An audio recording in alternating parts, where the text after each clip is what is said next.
Assalamu alaikum listeners, good evening. You're listening to Friday Night Prime with me, Ahmed Salaam. This is of course Salaam Radio 106.2 FM.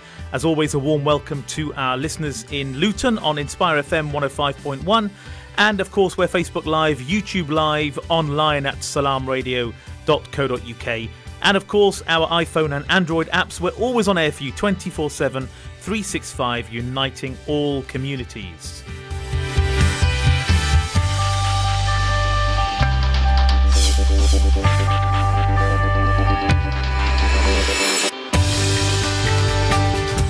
Salaam Radio is all about creating unity and harmony within the Muslim and wider community, and we're delivering the positive message of true Islam and promoting peace and harmony, inshallah. Please make sure you follow us on Facebook, Twitter and Instagram, and please subscribe to our YouTube channel as well. As usual, I don't need to remind you, but you can get involved with all of our shows. Today's no exception. The WhatsApp is 07745278978, or you can give us a call. Come through to the studio on 01733 602 133, or send us a Facebook Live message. Now this week, really pleased, we're going to be joined by Zain, Awan and Ahmed discussing their forthcoming spoken word event, A Foreign Policy, in Peterborough on Saturday the 3rd of March at 7:15 at the Key Theatre, if you haven't already heard about it. The first event of its kind for Peterborough, and we're going to be discussing there also in the second half the need and significance of our youth studying and becoming involved in the arts. And that's all to come. I'm personally looking forward to the event, which is a week tomorrow. We've got lots to talk about, and that's right after this track from Alman Nusrat. This is Say My Name.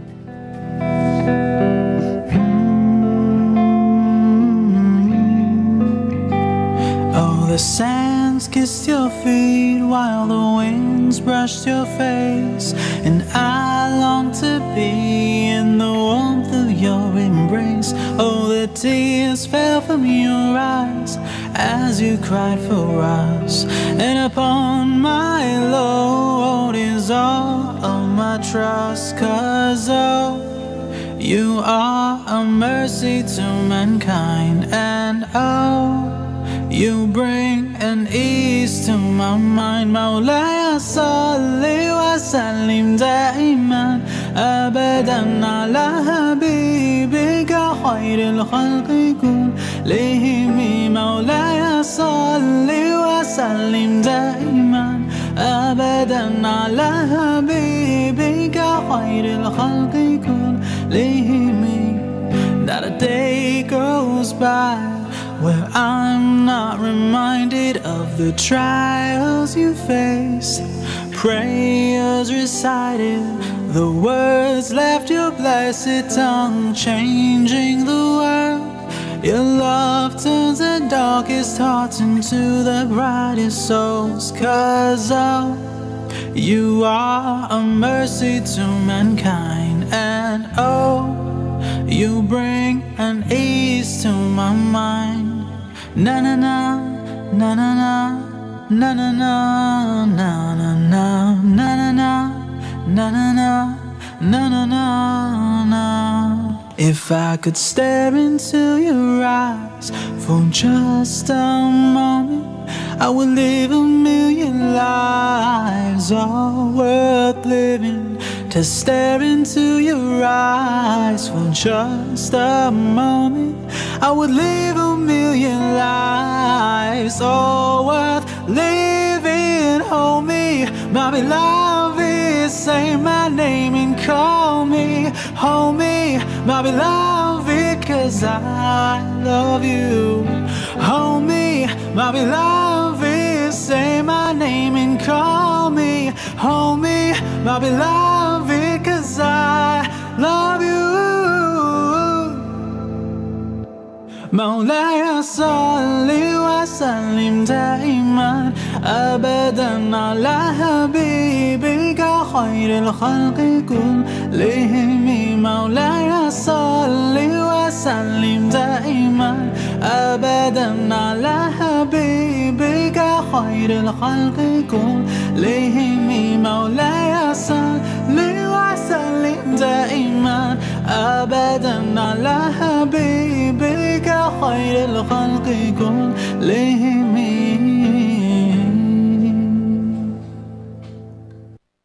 Mashallah, that was Alman Nusrat, who I was fortunate to see live in Peterborough this Tuesday at the big Penny Appeals Big Muslim Variety Show, which was a great night out. I know lots of you that were listening were probably there as well, and that was actually a live recording of that performance.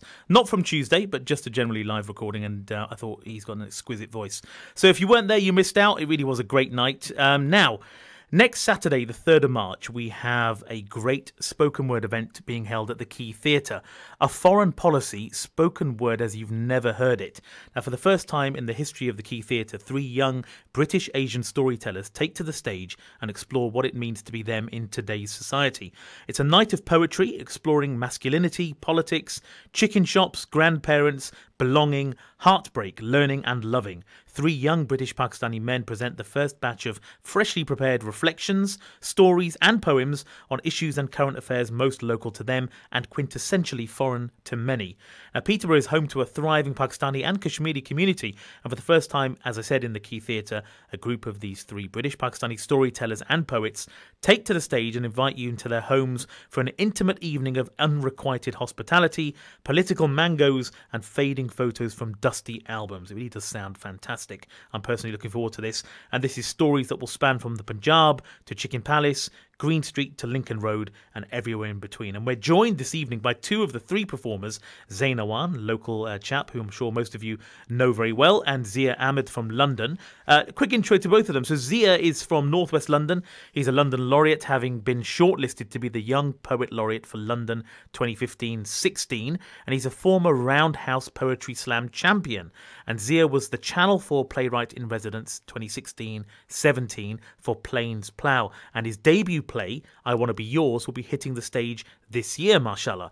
And Zain is a multi-award winning advocate, social commentator and creative producer, and he's been featured on Sky News, BBC World, Dazed, University of Cambridge and the Metro, among many others.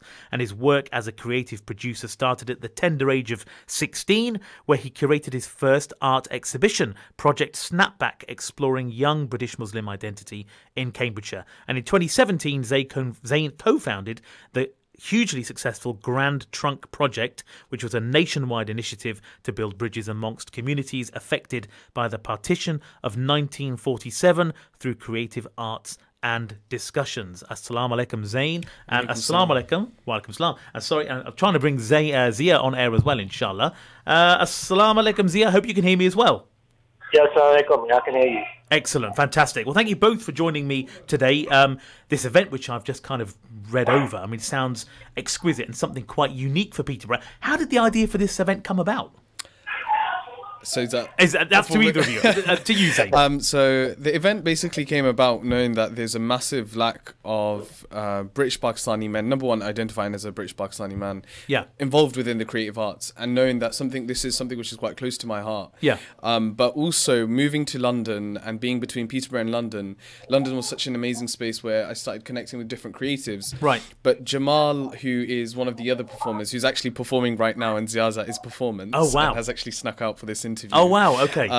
Me and Jamal started speaking about this idea and bouncing ideas that wouldn't it be great that we could move away from this whole monolith and idea that as British Muslims we always get put into this one box, and our poetry or creative arts is always responding to that, and start celebrating and also inspiring others within the community, but more so, firstly, just being very honest with ourselves and saying, as British Pakistani men, if there's no platform, can we create one? Right. And reaching out to people like Zia, who are absolutely have been leading this field for so long. Okay. Has been a massive, massive honour. Wow, amazing. Zia, if I can come to you, how unique would you say is your collective work between the 3 of you compared to, say, other British Muslim spoken word artists that are out there today? Unique. Think specifically, I think the location with Zain being Peterborough and Jamal being from Medway and London. Yeah. It won't be specifically London centric, I think, and just the multitudes of British Muslims. I think everyone has a unique viewpoint. There's not the box. There's not one box for British Muslim identity. And yet it seems that when you hear the general spoken word scene, at least of what I've heard of it, it seems like there does seem to be this common theme within British Muslim spoken word artists about, you know, not really playing the victim, but just talking about terrorism or talking about, you know, Islamophobia. Whereas I get the impression that you guys don't really dwell on that side of things.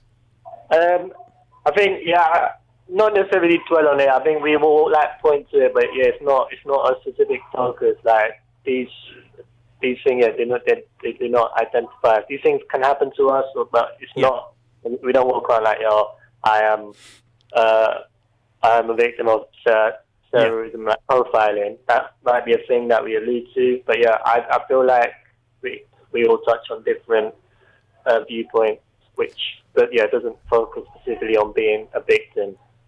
Interesting. And celebrating British Muslim and also like identity, and just you're trying to work out all sides of it. It's multifaceted, and I hope that's what the showcase will show everyone.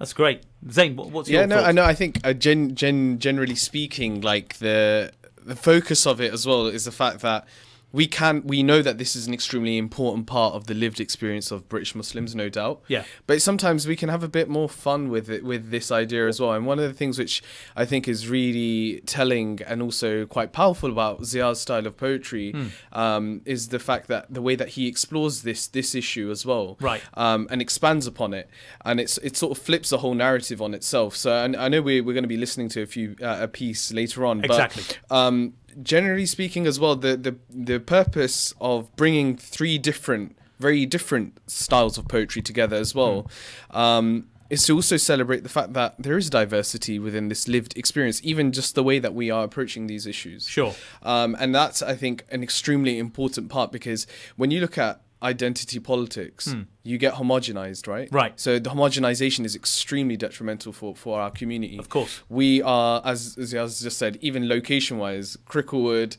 Eastfield and Medway, they're different postcodes all along.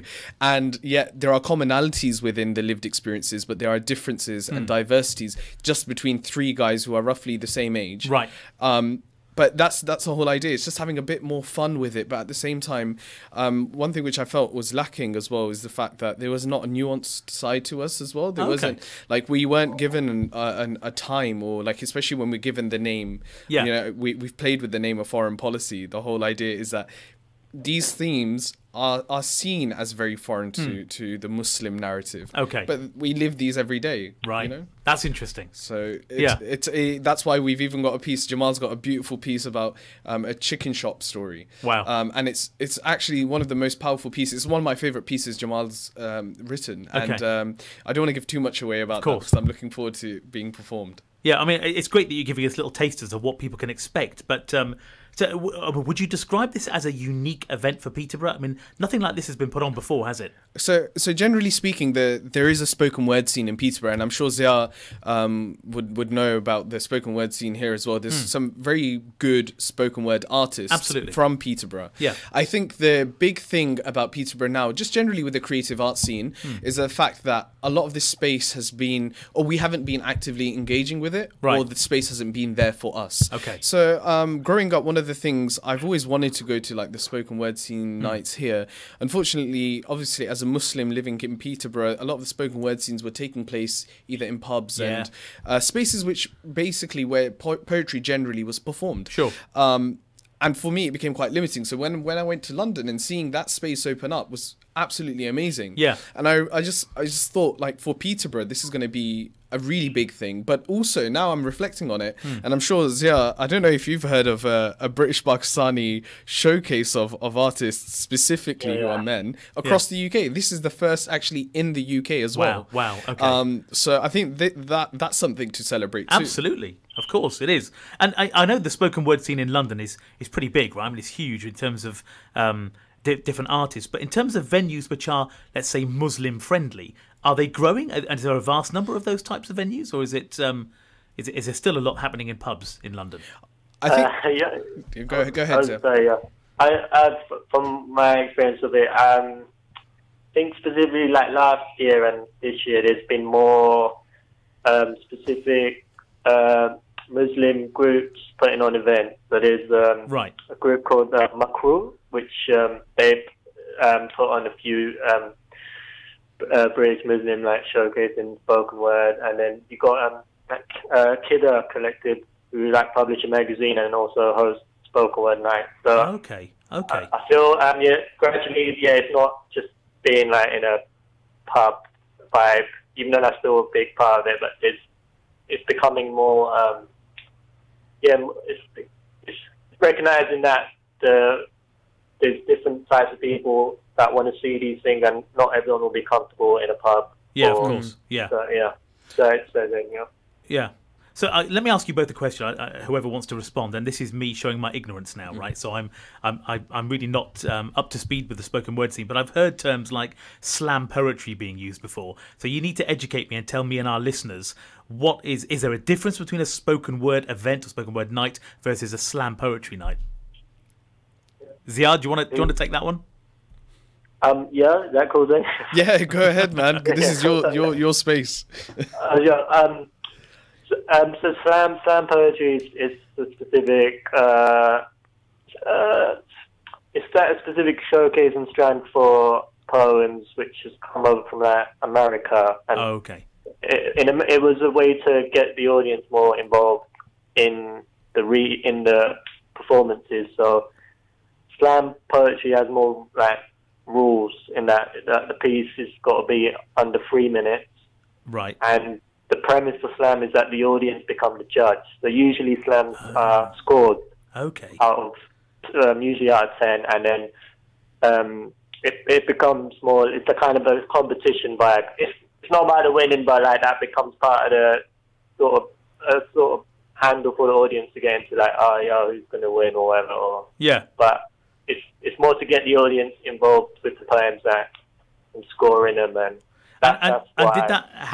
Did that take off in the UK, or was it more leaning the other side towards a kind of pure spoken word sort of event? No, I think it got a lot of people involved.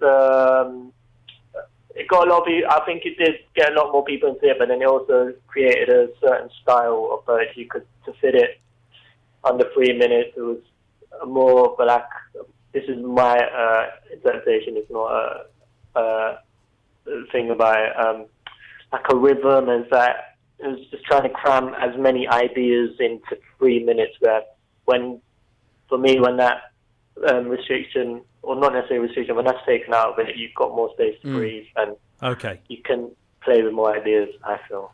Zia, we're going to hear one of your pieces now called Mango. So do you want to introduce this for us and tell us, or do you want to talk about it after we've played it? What would you prefer?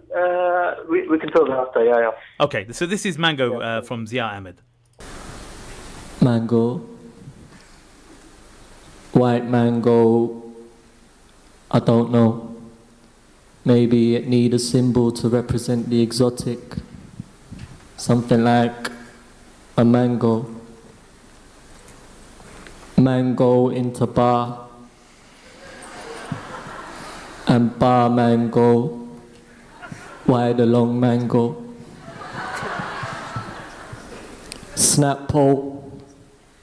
Which racist do you want on your banknote? Give you the default sitar solo, aka Indian banjo. Elections, I gotta hang low. This guy's telling me to go back home. Type NW2, what does your sat-nav show? Are you indigenous though? Are you indigenous though? If not, you better be vigilant, bro. Or what? I think that I'm invisible, no. I think that I'm a mythical creature. Like working class black, working class brown. We don't seem to have any worth in your towns. I know in the old days everything was okay. I saw it in a documentary called Mary Poppins. Supercalifragilistic expiali mango. Mr. Englishman, tell me, please, where you grow them leaves that grow your famous English breakfast tea? English like a cheeky Nando's. English like cutting through your country as if it were a mango. When it come to hear us, people in power go seem to cut their ear off, like Van Gogh or Van Gogh. Power corrupts. You already killed Duncan, you might as well kill Banquo. Scaramouche, Scaramouche, or you do the fandango. Are you gonna bang? Are you gonna bang though? No. Islamism is the new communism. Time to reboot Rambo. Today's skies are grey. Today they won't have drones. Today they still have homes. Nah, I need to have a word with the Espirito Santo. The meaning of life has got to be a series of portmanteaus. Jabberwocky, never straight, negro y blanco. I hold the baby in my arms. She don't weigh much more than a box of mangoes. She smiles. I have love. I have hope. I have life. And I will fight for days like these that taste sweeter than. Cool, thank you very much. Mashallah, mashallah. That was amazing. That's an amazing piece. That is, I mean, you had us in stitches, but you also had us in deep thought as well, which is probably designed to do that. But, mate, talk to us about this piece. I mean, where did that come from? And when did you write that? I wrote that about a year ago. It was a bunch of writers talking about hooks and like kind of boxes, and this idea of a lot of writers of diaspora using mango as a metaphor. So we're kind of playing on that. I have no problems with it. Some people get very annoyed when they hear Pakistani or Nigerian like using mango as a beat metaphor. But so now it's like kind of just playing on the using mango for everything, but then for different things like a mango, whatever. I don't know, and it was also just word rhyming. No, but it was so cleverly done, mashallah. I mean, it was amazing. I'm sure our listeners, after hearing that, I'm sure our listeners will be very, very keen to find out where you can get tickets from for this, which we'll be talking about later on. But this is, listeners, just to remind you, this event is a week tomorrow, 7:15 at the Key Theatre, and obviously Zia, and we'll be hearing a piece from Zain as well, maybe just after the break because we're running short on time. But we will hear from Zain as well with a piece that he's going to perform for us. But this is something that we should be embracing as a community. Quite frankly, this is something that Peterborough doesn't get that often, and if we embrace it, perhaps we'll see it more often. I guess that's the idea, right? Yeah, no, that's the idea. To prove as well that we exist in this space, that we have a big appetite, and that this Muslim culture of like being fascinated by arts or engaging with arts doesn't just exist in London, but it exists all across the UK and across the world. No, absolutely. And, bless you both. And, of course, Jamal, for bringing this to Peterborough. I'm sure it'll be a huge success. But a couple of questions really for our listeners. If you had to kind of sell this, why should people attend this? Why should people get off their rears and go to the Key Theatre on Saturday week and buy a ticket and attend? So for too long I've heard the same old arguments, especially in Peterborough, is that we don't attend the spaces because there's nothing on there for us, and I was one of those people, right. and I think that there is a valid argument to be put forward in regards to that. But when we are putting on shows, it's important that we support each other, right? I mean, it was an amazing show. I think you guys just organised previously the variety show as well, yes. Muslim variety show. Yeah. Things like this are now changing the whole culture and also understanding of the art scene, and more importantly, it's also to inspire other young people, other budding writers in the community to come forward and to also take up and be part of the performance as well. There's an open mic slot which we're reserving specifically for people from our own community, because it's very rare that we have people coming forward, and all that. There are spaces available here, which is great, fantastic. And I also want to just emphasize as well, this isn't the first sort of like Muslim spoken word or Muslim poetry thing. I think we've had Sister Anna and through Soul Foods organize some really good events. I think Poetic Pilgrimage, and I think that gives me a push as well to organize something here and to see that we can continue and build this momentum. Absolutely. So that Peterborough is a hub for creative arts. We're going to a break now. Zia, Zain is staying with us. I know you have to shoot off to carry on performing, no doubt. Thank you ever so much, Zia. Yeah, Zia, it's been great. I really look forward to meeting you a week tomorrow. And I'm looking forward to the event. Thank you for joining us. No, thank you very much. Assalamu alaikum. Listeners, do stay with us, please. Zain's going to stay with us, and we're going to talk a bit more about the event and hear a piece from him as well. And then we're going to talk about another topic. But stay with us for more Friday Night Prime. Stay tuned to Salaam Radio after this short ad break. Have you visited Amar Food Store yet? Now open at Lincoln Road Triangle, 613B Lincoln Road, Peterborough. Pay us a visit and take advantage of our special offers and great range of products on groceries, vegetables, fruits and halal meat. All your favourite brands under one roof. We take payment by card, have free customer parking and offer a free local delivery service. Also available, PayZone for bill payments and money transfer services to Pakistan. Amar Food Store and Halal Meat. Now open at Lincoln Road Triangle. Call us on 01733 68 73 74. High in quality, low in prices.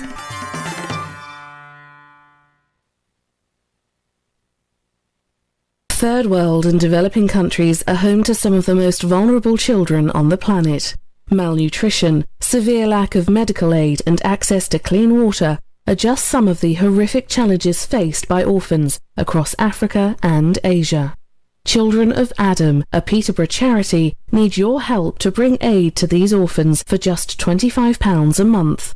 To sponsor an orphan or assist with other projects, please call 0300 321 0032 or visit www.childrenofadam.net. Do you own a restaurant or takeaway?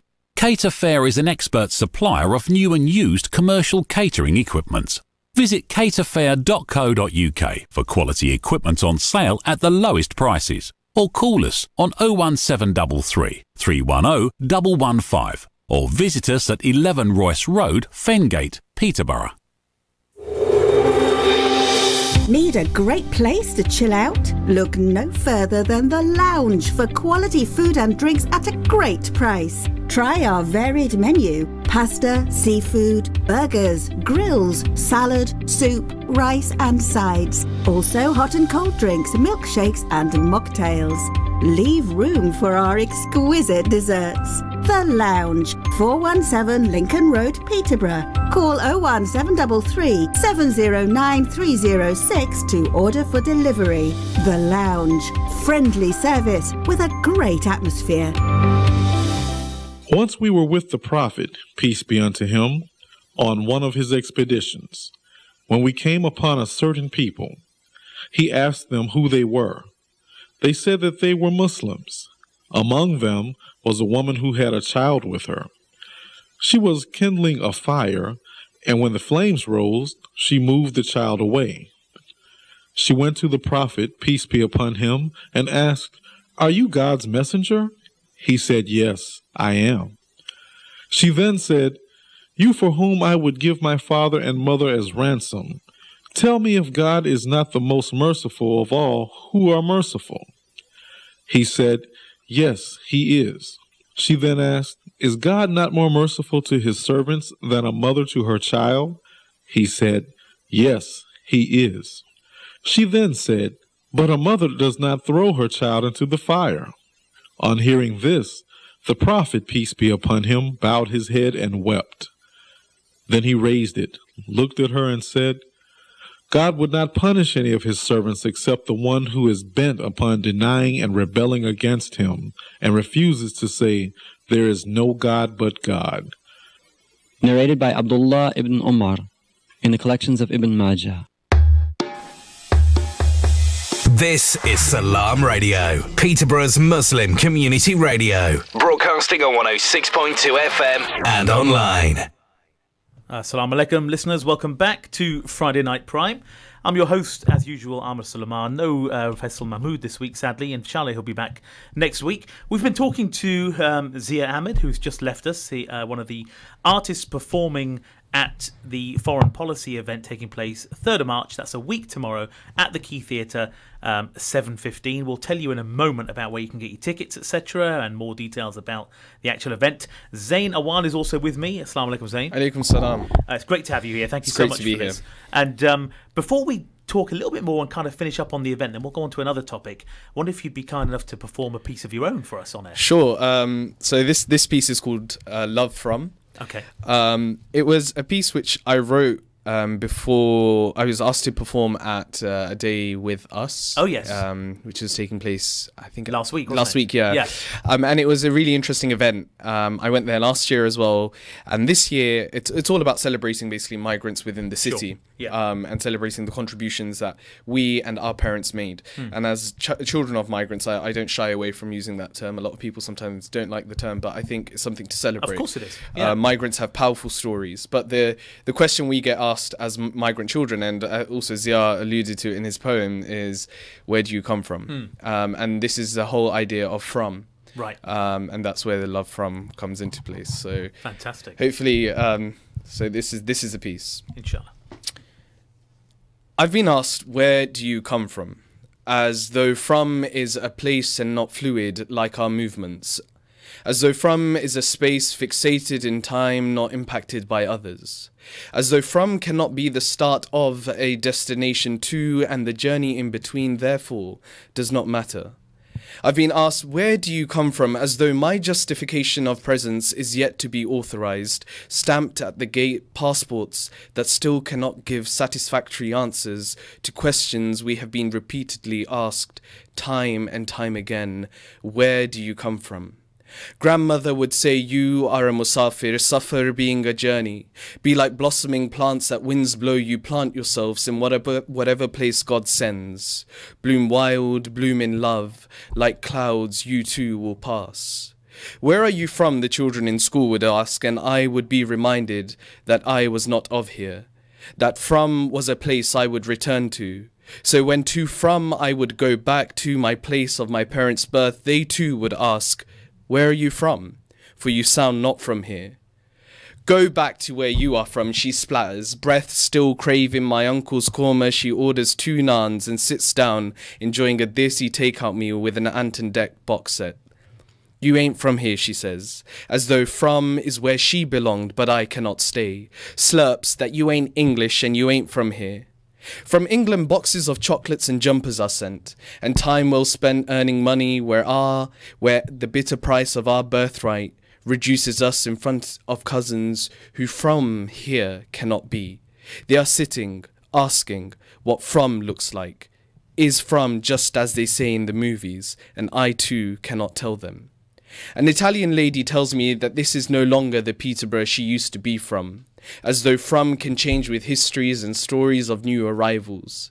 There's too many foreigners from different parts, tells an uncle taxi driver. He voted Brexit so those that from another space may not compromise his place, so that he would not be sent packing back to from. From maybe was a land that colonizers were destined to. Broken thumbs and broken silk looms meant that silk beautifully crafted from us would soon become extinct. And so our grandmothers would buy silk from lands they could never see, and would never dream that their sons' would be from. When I turned to scripture and asked, where am I from him to him, maybe that's all that matters. Ashes to ashes, dust to dust, and our spicy scent of onions that linger in jackets we leave downstairs, as the culinary magic of mothers cook dishes that are not from, but desired by here.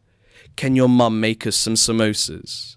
From maybe sent children to rear lands, to pick and pluck like mothers in mushroom stands. From is maybe where tea is grown for breakfast fry-ups and downs another pint. From taught us to humble ourselves. From drew us away from opulence, made us feel guilty when we dabbed in luxury. And from reminded us to remain true to where we would journey. Because back where she is from, you show love even to those who wrong you. Open letters from children in distant lands, distant spans from time to time, from flowers that drift in breezes to flowers that blossom at night and scent. God send, bloom wild, bloom in love. So the next time I was asked, where are you from? I answer, that from which you are not. Thank you. MashaAllah. MashaAllah. That's amazing. Amazing. And you're just giving us more reasons to want to attend this event, brother. I mean, your brother Zia's a piece and yours. I mean, amazing. So this was specifically written for the One Day With Us event, which took place last weekend. Yeah, so it was a really interesting journey. So one of my friends from Pakistan was visiting, and I showed him one of the mosques in Peterborough. So we went from one mosque, and then we went to the cathedral, because that's where you go, right? Right, and you show anyone to Peterborough. Yeah. And I was literally in between these two spaces, and I was writing this. And it was just more of a reflection of the sort of things which we get asked. And ultimately, as third culture kids, we don't fit in, like, we always asked, where are you from, even when you're in Pakistan or within the UK. True. And I really wanted to explore that and see what this idea of from is. And ultimately, it's the whole idea that these boundaries which we've placed between us and how we affect and sort of play between those spaces as well is extremely, sometimes it's challenging. Yeah. But I think sometimes we don't explore it. We don't take pride in having these multiple identities. Interesting. Yes. So yeah, it was just to reflect on that. And it's interesting because when I performed this, one of the sisters from the community approached me. Yeah. One of the actually elder sisters and someone who I refer to as auntie, and she asked me for a copy of the poem, and I was quite taken back by it because Mashallah. I was thinking, I thought nobody else would be able to but then it just makes you realize that when you write pieces, you'll be in spaces where you don't realize how much it resonates with an individual. Of course. And yeah, it was really, even if one person can take away something from a piece, then as an artist or a writer, you feel like you've done a bit where you've connected with the audience. And it must be. I mean, I could never relate to this because I've never written anything like that. But when you've written something which is so it's clearly come from your heart and it resonates with someone else, that's a moment, isn't it? I mean, that's something quite special. So this year, in 2017, where I first got to meet Jamal, we were both performing at the Truman Brewery in London at an exhibition called The Beauty of Being British Asian, which is it was an absolutely amazing exhibition in the sense that hundreds and hundreds of young people had turned up, and there was queues going all the way around. Yeah, and Jamal performed his pieces, and I performed a piece called Art Bai, which is about my grandmother, which I'm also will be performing at a Foreign Policy. Great. And I remember performing this piece and thinking, probably a few of the Punjabi Pakistanis will get the references I'm making. Okay. And then I finished reading the piece, and I looked up, and I was so taken aback by there was like this pin drop silence. So I thought, oh my days, like nobody understood a word, or this has literally gone over everyone's head, or I've been too sort of isolated. But I was so surprised that I had people coming up to me saying this reminded me of their grandmother, the women who are very powerful in their families, and this is something which needs to be celebrated. And surprisingly, I had even non-South Asians, so even white, like sort of British white, coming up to me and saying, look, we really resonated, even though we couldn't understand some of the words. Yeah, it was so powerful. And that was really overwhelming, because that was a piece which I wrote when my grandmother passed away. And may Allah bless her soul. But I wrote that piece, and it was a really personal piece, which was about my relationship to my grandmother, who had a massive and profound impact, not only on my life, but all of her grandchildren. Right. And I thought, if I perform it, it's a piece of my identity. Of course. And I thought people would say, oh, that's a nice piece. But I wasn't expecting that people would turn around and actually, be in tears, or and some really powerful messages which I got after that piece. And it's actually one of the inspirations why I wanted to explore foreign policy. Yeah. Because one of the comments which I got given was that we didn't think that young men actually looked up to their grandmothers. And I was just like, every person I know, there's a line, we take solace in the laps of our mothers. The men who so bravely defend the women actually take solace in the laps of their mothers, and it's so true. Yes, we turn back to those powerful women in our households, in our family, and they are the driving forces and the power sources. And it's essentially like, these are the conversations we've always had, right? Yes. They've always existed, but it's just bringing them to the front. And if that means that through the medium of spoken word, then definitely that should be the showcase as well. Absolutely fantastic, listeners. I'm sure your intrigued to find out more about the talents of these three individuals. Of course, Jamal Mahmood as well is someone we've mentioned during the course of this discussion. So before we kind of wrap up on this, just tell our listeners, actually before I do that, you've also got somebody who goes by the name of the Flute Guy. Yeah. Also there. Can you just tell our listeners a bit about that? So Praveen is literally just confirmed, and our whole idea behind this was to have a classical South Asian instrument to be played. To sort of complement the pieces. Now, normally when spoken word is performed in like sort of retro funky joints in London or like hipster joints, they have like a full band, and we thought we wanted to approach it differently, and we wanted to revive a piece which could sort of complement. And the bansuri, which is a classical Indian flute, is one of the instruments that Praveen does actually play, and he's performed alongside some very, very well established artists, and he's also explores like identity through his art. Okay. And I thought it was a match made in heaven, and very, very happy that he's confirmed and is extremely excited to be performing alongside us. And in Peterborough. He will be performing a solo piece, and then he will be complementing the pieces throughout.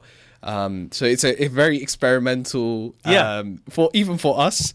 And also we'll be having some visuals, which are being done by another British Muslim female creative, Jannat Hussain, and she's going to be producing some visuals which people can see in between. Which will be looking at Qawwali and a new way of seeing Qawwali. Fantastic. So, I'm not going to read it out to the listeners, but I'm just looking at the bio of Praveen, and as you say, I mean, this guy is so accomplished. Yeah. So he was discovered by Ustad Rahat Fateh Ali Khan, and I think you mentioned to me on the phone Emily Sande as well. Yeah, so right? he's working on some pieces with Emily Sande and Naughty Boy, the producer. Oh wow! He's performing at, I think he's performed at the Royal Albert Hall. So yeah, he's much more established than. I mean, to have him at this event is amazing. Phenomenal. But when he heard about the concept as well, he was really excited by it. Yeah. And again, echoing the fact that he's never heard of an event like this. So it's not only an event which is different for Peterborough, but we're hoping across the nation as well. Across the nation. Yeah. Fantastic. Amazing. So, listeners, pin your ears back because this is the important information. So, this is Saturday, the 3rd of March. The doors open 7:15. This is, of course, at the Key Theatre, which is Embankment Road, Peterborough. PE11EF for you sat-nav lovers. Tickets are £9. Concessions are £7. We'll come on to that point in a moment because there's something else we should mention to our listeners. You can buy them online at vivacity.org, I believe it is. Yep. Yeah. Or at the theatre box office. And they're also available here at the location of Salaam Radio Studios, which is, of course, the Allama Iqbal Centre. So you have 3 ways to get your tickets, and it is a week tomorrow, but please do act quickly because, trust me, these tickets are going very, very quickly, and you need to act fast to get those tickets. Don't be disappointed. Talking about the concessions, now I understand you've got an exclusive school partnership scheme as well. Yeah. Do you want to just tell us about that? So the whole idea behind this is that we really want young students to come forward, especially from the communities which we're directly talking about, the British Muslim community and the British Asian community who are explored within this piece. Yeah. But no doubt this is open to all students, and we really do want to encourage. So any students that are willing to come forward, we've got group discount rates as well, and specifically for any sort of young spoken word, or even people who are writers, young people who have written a monologue, or they want to write a piece specifically for the night, we will have an open mic slot. So please do send in your submissions to us. You can message us on Facebook, or you can just drop us an email, and we're going to select a few to come forward. Also on the night, it's also worth mentioning that poetry isn't something which is new to our communities. No. You know, be that in worship, or be that in communal gatherings, be that in times of celebration or commemoration.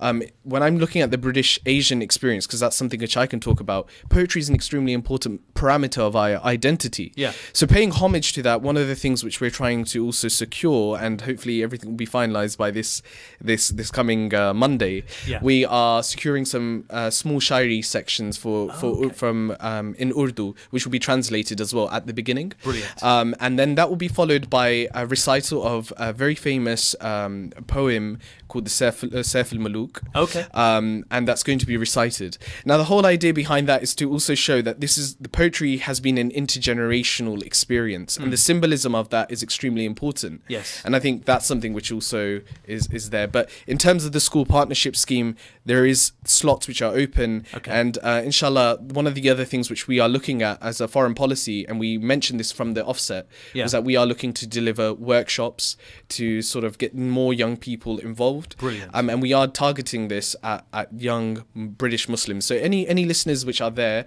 who really want to get in touch, workshops inshallah are something which I'm planning with Zia and Jamal to bring them down more often inshallah. And the easiest way for them to get in touch is to search a foreign policy on Facebook. And just there's an event page. Yep, drop us a message on there. Okay. And you can also, like, if you want to, you could drop us. You could drop me an email at zain@dervishcreative.com. zain@dervishcreative.com. That's the one. Perfect. Excellent. We've got a good 10 minutes left, and I thought we'd spend the last 10 minutes just talking about a subject which I'm actually quite passionate about, which is that so many of our youth, particularly from our community, tend to go down the road of the sciences or engineering in terms of their education and then subsequent careers. There seems to be a vast gap of those that are going down the arts route. And that's something that you and I have touched off air before. But do you think there's a decrease in that happening, or it's getting worse? What's your view on this? So I think generally speaking, I'm always very optimistic. There was a sort of, we could say there was a trend to push. And I think you have to also respect the sensitivities of the community. Of course. Our parents were thinking practically. They were seeing things which would, at the end of the day, as migrant communities, it's a trend which you always see, right? Yeah. So you want to go through a space where you'll find a stable job and stable income, because they don't want you to suffer the same obstacles now that you have the opportunities of education in front of you. Of course. And so for our parents, for a lot of parents, it's a completely new territory. And I think I was very blessed in the sense that I had my father supporting me and my mother supporting me, because from a young age I was always writing, I was always performing, I was involved in the theatre, and I remember also, like, I think I was about 15 years old, and I got to direct a piece for the Key Theatre. Wow. For Holocaust Memorial Day. Oh. And I directed my school's piece, which went to there. And it was just such an amazing time. But also something which I can also reflect on is that I remember being in a theatre space and a practitioner turning around and asking a girl who was wearing a hijab that would she take that off before she went on stage. Now, it made me very angry at the time, but now I begin to reflect upon it. It's because we as Muslims have been so vacant from this space, and also when we have a whole history and heritage of not only decorative or calligraphy, but we have storytelling embedded within Islamic heritage, you know? Yeah. And that's how it was disseminated, and something which is actually very, very lacking. And I think that's something which we need to look at. And is there a lack? Most definitely there is a lack of young British Muslims. Yeah. Is this a time for us to be engaging? Yes, because right now the conversations about inclusion, the conversations about where is our voice, that is being held, and if we're not there, then that voice sometimes can be drowned out. And I'm not saying other groups shouldn't be represented. Of course. I think that if you aren't actively seeking to represent the community and presenting yourself forward, and there are many people who are up and coming, and I'm sure of young writers, and now I look back as well, I remember when there used to be tours which used to take place in Peterborough. Yeah. And I couldn't go to one of the tours because it clashed with my studies. And it was someone with your namesake, Amir Suleiman. Oh, of course. Very powerful spoken word artist. Very different style. American, I think. American. Yeah. Absolutely phenomenal. One of the leading spoken word artists in the Muslim scene.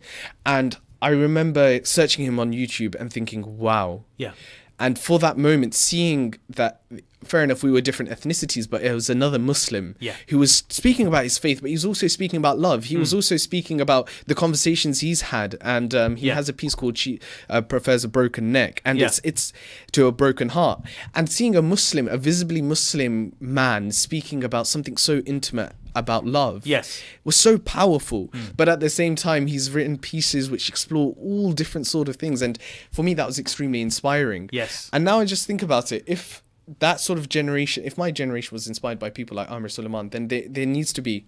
Yeah, I keep saying that and looking at yourself, but no, I know exactly what you mean. I've seen him perform in Peterborough. Yeah, and he's a powerhouse. He is, and there's so many other people that are out there. Yeah, and I'm just focusing on spoken word or the written, if you like, but. You look right now, and there's a lot of women, young Muslim women, who are sort of coming forward and pioneering the space of, especially looking at visual arts. Sure. Who are now touring, and it's something which I definitely will encourage. Now, there's another thing which I think we should actively look at, and that is, as a community, are we creating spaces for art to be shared? Okay. Because we know of young people who are writers. Yeah. We know of young people who have a passion for it. But are our book clubs just book clubs where we encourage our young people to just read Islamic textbooks? Right. Because if that's the case, then we're not going to be a nation of readers, which we should be. No, of course. We should have a diversity of readings, from novels to poetry to autobiographies. We should be encouraging young people. Absolutely. So that's the other thing. So this is one of the reasons why a foreign policy was born, because it was essentially saying, if there isn't a space, we have to start carving it. Yeah. But I know that I have a bigger responsibility in the sense that I know there will be other young people who want to come forward. Right. And how can we support them in that process? That's amazing. I mean, the fact that you guys are talking about potential workshops and helping others break into this field, as it were, it's really encouraging. Some would say, and I'm one of them that support this notion that you have a lot of young British Muslims who are breaking into the political sphere to give themselves a voice for not only themselves but the people they represent. But there's something to be said about having a voice in the arts as well, which can be often more powerful. Most definitely. I mean, I came from, so my background has been in sort of youth advocacy, working in sort of in the movements where influencing governments and lobbies, and it was an extremely interesting time, that no doubt, and I think that politics is an extremely important part of making change.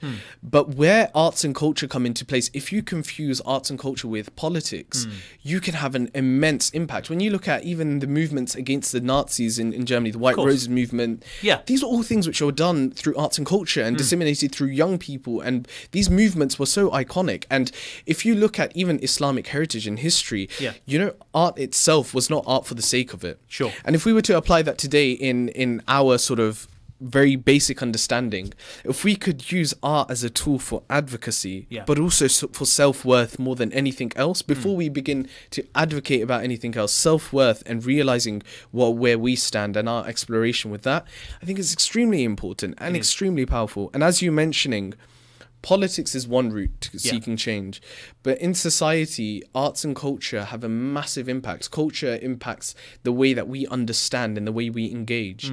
Thought-provoking pieces can create masses of discussion. You just need to look at what's happened recently at the Brits, right? Of course. An artist there arguably has done one of the greatest pieces of advocacy post-Grenfell for Grenfell. We're talking about Stormzy, right? Stormzy, yeah. So if you look at that and you look at the platform, it's created a massive discussion and debate. And I'm not saying for or against. Of course. But if you look at the fact that the Prime Minister's had to release a statement, Theresa May has come out and released a statement in response to that. It just shows you how important the arts and culture scene is, even within the UK. Absolutely. And when you look at things like the Arab uprising and the movements throughout the Middle East and throughout the rest of the world, you'll notice that from Bangladesh, when the women's rights were looking at and looking at women within in the sort of public space in Safia, arts was an extremely important part. Iconography, looking at poster art, and that was an extremely important part to the movement as well. So throughout the world, it's riddled with history where arts and culture have actually fueled politics and advocacy. Yeah, no, that's amazing. It's fascinating. What are the plans? Just going back to the event for a second. Inshallah, this will be a very successful event, and it sounds like you've got all the bases covered and you've got an amazing show lined up, or an event lined up. But what are the plans going forward for not just Peterborough, but do you plan to potentially tour this? Yeah. Is this something you're thinking of doing? We've had masses of interest since this event has gone live. Yeah. Many people have been messaging us thinking it's in some venue in London. Oh, okay. And then getting disappointed when they find out. But we are having people coming down from outside as well. Yeah. But there is inshallah plans to take this on tour to make sure that we can also create new pieces with this sort of theme in mind. Okay. But also encourage others to come on board. So there is a whole round with that, inshallah, as well. Wow. Most definitely. That's amazing. We've got about a minute left. Yep. And it's been the time's flown by, and I'm sure our listeners have really enjoyed what you and Zia have had to say. Just a last few, maybe 30 seconds of something for our listeners, just to kind of whet their appetite in terms of what else you think would be a reason for them to attend this uniquely important show, I would call it. Yeah, so just some lines. Some lines, or just a pitch, if you like. I guess the main thing here to say is that many times as Muslims we feel like we're not represented in the arts and culture, that it's not an inclusive space. Yeah. And inshallah, what we're trying to do is make a space which we can all be proud of. Mashallah. Fantastic. Zain, it's been a pleasure, as always, to have you on the show. Thank you so much. And I very much personally look forward to myself and family attending the event. Listeners, please do support this event.